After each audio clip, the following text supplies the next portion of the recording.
시흥시 도시성장 견인을 위한 지방채 발행 동의안에 대해서 제안 설명드리겠습니다. 지방자치법 139조 및 지방재정법 11조에 의해 동의안을 사전에 의해 보고하고자 하는 건입니다. 제안 사유는 2023년도 교부세 및 교부금 결손액이 427억 원에 이르렀고 24년도에도 같은 금액의 결손 발생이 예상됨에 따라 우리시 보통 교부세 결손을 보전하고 시흥 시민의 편익 증진 및 사회기반 시설 조성을 위해서 지방채 발행을 통해 대표도시 조성과 함께 시민의 불편을 조기에 해소하고 도시성장을 견인하고자 합니다. 자율 발행 한도액 범위 내인 2024년도 944억, 2025년 잠정축에 1,056억 원으로 총 2,000억을 발행을 계획하고 있으며 2025년 자율 발행 한도액 결정에 따라 한도 범위 내 발행할 예정입니다. 차입선은 발행 시점에 금융권 등 우대금리를 고려하여 발행할 예정이며 상환 조건은 2년 거치 5년 균등 상환을 계획하고 있습니다. 자세한 사항은 4페이지의 지방채 발행 및 상환 계획을 참고하시기 부탁드리며 적기에 사회기반 시설 투자 및 시민 불편 해소를 한 단계 도약하는 시흥을 만들 수 있도록 적극 지원하겠습니다. 이상으로 예산법무과 송환 안건에 대해 보고를 마치겠습니다.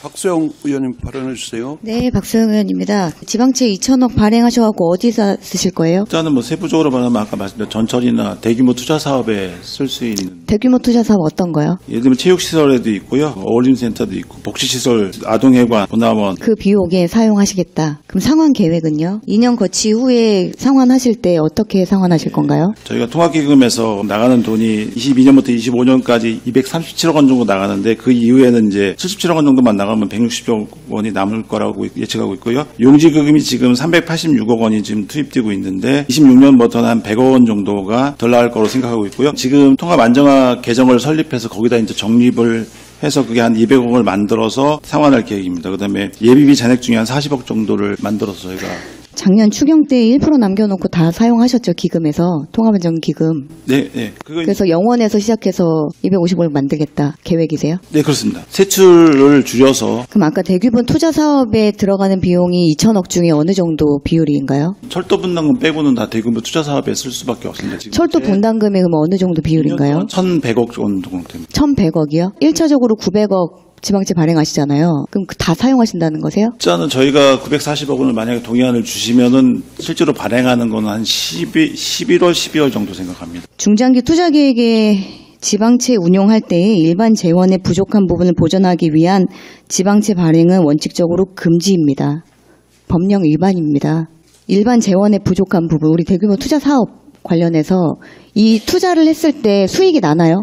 재원 조달인가요? 아니면 이거를 투자를 해서 저희가 수익을 얻을 수 있는 사업에 투자를 하시는 건가요? 이게 지방채를 발행할 수 있는 사업에 보면 공유재산 조정 등 소관 재정투자 사업이라고 되어 있습니다. 그 수익이 꼭 나야 되는 부분은 아니라고 봅니다. 지방채 발행은 지역 일자리 사업이나 SOC 사업, 투자 수요에 적극 대처해서 지역 경제 활성화 및 경쟁력 강화를 위해서 발행을 한다고 되어 있습니다.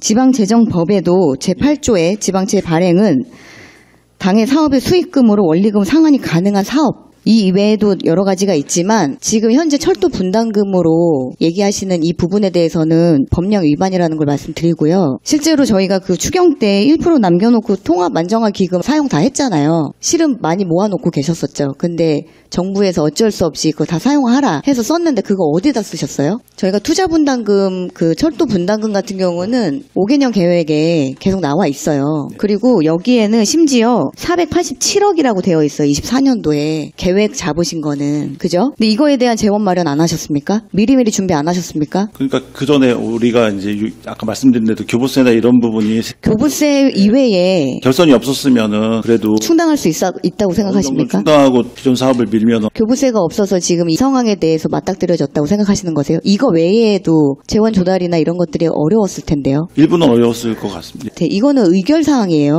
보고사항 아니죠? 네네. 의결사항인데 의원들에게 이 사실을 알려진 거는 한 달도 채 안 됩니다. 아까 위원장들에게 뭐 보고했다고 하는데 저는 보고 못 들었고요. 따로 오셨습니까? 오셔서 설명하셨어요? 하지 못하고, 예. 가지 못했습니다. 근데 왜 위원장한테 설명했다고 얘기하시나요? 단지 이 2장짜리로 지금 저희한테 2천억짜리 지방채 발행하는데 동의를 얻겠다라는 지금은 의원 간담회니까 설명이시죠. 그러면 자치행정위원회의 5명의 의견권만 가지고 통과되면 이게 된다고 생각하세요? 자치행정위원님들만 만나신 거 아니세요? 잘 의결되기 위해서? 최초로 부담한 건 당정협의를 통해서 말씀드린 거고요. 상한 계획이 용지기금이죠. 토지 매각하겠다라는 계획이신가요? 지금 용지기금에 들어가는 돈이 386억 정도 투자를 하고 있는데 네. 26년 되면은 한 286억은 안 들어가고 100억 정도는 남을 거라고 생각해서 거기서 이제 갚는다는 얘기입니다. 그러니까 1,000억 해갖고 2,000억을 한 다음에 2년 이후에 갚겠다라는 그런 상환 계획을 갖고 계시잖아요. 예. 구체적으로 어떤 상환 계획을 갖고 계시냐고 다시 한번 여쭤볼게요. 상환하기 위해서 통합기금에서 저희가 매년 투자 금액으로 237억 정도가 나가는데 그 26년부터는 77억 정도 주서 160억을 아낄 거고요. 용지기금이 지금 386억이 지금 들어가고 있는데 그중에 100억 원을 좀 아낄 생각이고요. 그다음에 안정환 계정에 200억씩 쌓을 예정이고 예비비 잔액을 이용해서 전체적으로 상환할 계획입니다. 가능하다고 보세요? 저는 가능하다고 봅니다. 가능하다고? 세출을 줄여서라도 가능하다고 봅니다. 세출을 줄인다? 뭐 지금 세출 나가는 것 중에 저희가 이제 그 중간에 뭐 공사사업 중에 완공되는 부분도 있을 거고 그러다 보면 줄어드는 부분이 분명히 있을 거라고 생각합니다. 저희 재정정보의 투명성 공개 사안 아시죠? 채무와 관련된 정보를 주민들에게 투명하게 공개하여 주민들에게도 공개를 하셔야 돼요. 네. 그죠? 근데 저희 의원들한테도 불투명하게 지금 이렇게 하셨는데 주민분들에게도 공개하실 생각이 있으세요? 2천억입니다. 저희 3천억 지방채 발행한 이력 있죠? 105 신도시 개발 토지 매각을 위해서 지방채 발행했고요. 2009년에 발행해서 15년인가요? 모두 다 채무 제로 상태로 지금 15년 차 왔습니다. 근데 이거 같은 경우는 말 그대로 105 신도시는 투자 가치가 있었고요. 수익이 있었고요. 그로 인해서 개발 이익금도 있었고요. 이걸로 월권 역세권에 대한 것도 했고요. 어떤 이런 연차적인 계획이 있었습니다. 근데 지금 2천억 발행을 해서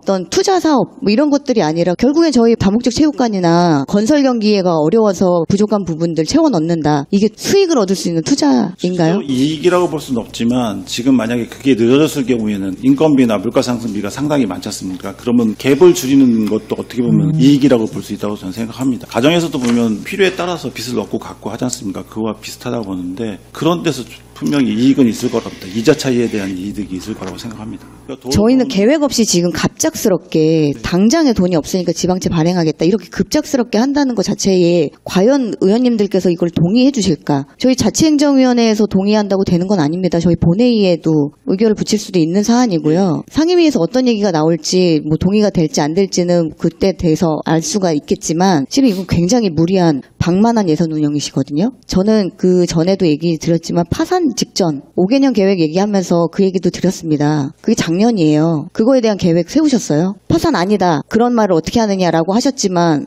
투명하게 공개하셔야 되고요. 네네. 상환 계획에는 상환 기간, 상환 방식, 일시 상환할지 분할 상환할지 상환 일정, 이자율 조건 모두 다 공개하셔야 됩니다. 그냥 뭉뚱그려서 갚을 수 있다. 토지 매각하겠다. 어디 토지 매각하실 건데요? 토지 매각은 배옷도 있고 저희가 가지고 있는 공유재산도 매각해야 돼요. 공유재산 어느 것 중에 생각하시나요? 상환 계획 중에 있으실 거잖아요. 그거는 예외로 생각하는 거고 나머지는 세출이나 이런 부분을 절약. 세출에서 지금도 허리띠 졸라매고 저희 안 하고 있잖아요. 부서마다 일 못하시고 계시잖아요. 일단은 빚을 얻었다는 얘기는 갚기 위해서 노력해야 되기 때문에 그러니까 지금 허리띠를 졸라매서 부서마다 지금 신규 사업 못 하잖아요. 근데 거기다가 또 허리띠를 졸라매요? 뭐 일을 하라는 거예요? 우리 부서들은 시민들을 위해서 일을 하시지. 아닙니다. 시민들을 위해서 일을 하는데 그 부분을 잘 조절해야 될 거라는 생각이 듭니다. 그러니까 얼만큼 재정을 조절을 하셔야 2천억을 갚을 수가 있어요. 더 큰 계획 없으세요? 그냥 지방채 발행에만 의의를 두시지 마시고 이걸 어떻게 갚을지가 저희 세금이에요. 지금 현재 2년 후 상환한다라고 하지만 실은 지금 예산 편성이나 지방채 발행의 권한을 갖고 계신 시장님의 임기와 동일합니다. 추후에 어떻게 되실지 모르십니다. 굉장히 위험한 발언일 수도 있는데요. 제가 우려했던 부분 중에 하나도 5개년 계획 보면서 정말 방만한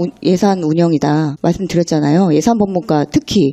그거 아시죠? 시장 재임 기간 아니더라도 시장 임기가 끝나더라도 이 상한에 대한 상한계획 불이행 문제나 이런 부분들이 발생했을 때 감사원 요청과 그로 인한 법적 제지 받으실 수 있다는 거 명심하시길 바랍니다. 이상입니다.